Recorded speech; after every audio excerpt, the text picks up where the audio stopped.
Vous avez voulu que les Israéliens rentrent à Sainte-Anne, qui est un territoire français. Et vous êtes un député français. Vous devriez avoir honte.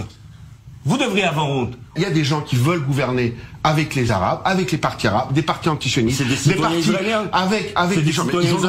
Mais ça veut dire quoi? Non, mais disqualifier 20% de la population. Mais je ne disqualifie pas. Je dis. C'est des Israéliens par Vous êtes un menteur. Vous êtes un menteur. J'ai tout fait pour qu'il y ait seul. Vous n'êtes pas de menteur. Vous êtes un menteur. Parce que vous mentez. Moi, j'ai tout fait pour que le président Macron n'aille pas au hôtel. Vous êtes un menteur. Écoutez, ok. Non, mais répétez-le. Mais je répète, je le dis. Mais je vous invite de m'attaquer en diffamation. Je le répète. Répétez-le que moi. Vous avez tout fait pour qu'il n'aille pas au hôtel. Macron n'aille pas au hôtel. Mais quelle importance. Il a été au hôtel et il n'a pas été seul, contrairement à ce que voulait notre ami Ofer Bonstein. La réalité, c'est qu'il y a deux Israéliens. Par contre, vous, de façon, mais laissez-moi terminer. Vous avez voulu que les Israéliens rentrent à Sainte-Anne, qui est un territoire français. Et vous êtes un député français. Vous devriez avoir honte. Vous devriez avoir honte. En tant que député français, vous n'avez pas voulu que le président... Qui a assuré la sécurité? D'abord, j'ai rien voulu du tout. C'est le président Macron qui a décidé qu'il ne rentrait pas. Il est président de la République. Et vous l'avez pas soutenu. Pas du tout. La sécurité israélienne, il était prévu que 2 officiers de sécurité qui ont assuré sa sécurité devaient rentrer. Et au dernier moment, ils dit non. Et c'est pour ça que le président a longuement parlé. Après, a décidé... Répétez, alors maintenant, concrètement. Stop. Non, mais répétez-le. On va pas... Arrêtez, je suis pas à votre disposition. Non, mais répétez-le. Le plan Trump est quasiment le plan Netanyahou.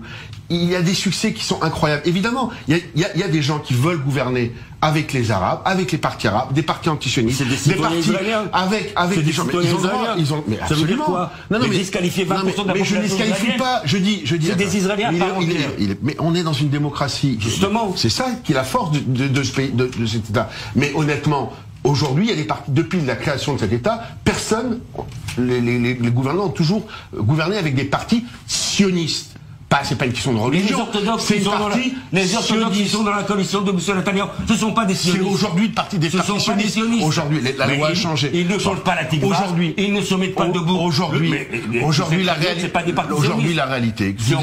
Mais vous avez le droit. Mon cher Ofer Bonstein, vous représentez, vous avez le passeport palestinien que vous avez eu en 2011. Mais vous êtes très fier de l'avoir. Vous l'avez dit. J'ai le passeport français européen. Non, mais c'est parfait. Donc, mais voilà. Moi, je suis pour avoir le maximum de passeport. Mais je suis d'accord. C'est une vision des choses. Donc demain, moi, vous savez ce que je regrette, c'est qu'il n'y a pas eu un débat Netanyahou-Gantz. Parce qu'au lieu qu'on ait un débat finalement entre un député français proche de Netanyahou et lui qui est proche de la gauche israélienne, aujourd'hui, les Israéliens auraient aimé avoir un vrai débat entre 2 hommes. Pourquoi il n'y a pas Est-ce que concrètement il y a un débat de fond? Parce qu'on a le sentiment, et Ofer Bonstein, vous pourrez peut-être nous répondre sur la question, derrière Netanyahou. Que les 2 hommes se sont largement rapprochés sur le plan. C'est Gantz qui s'est rapproché de Netanyahou pour essayer. Gantz.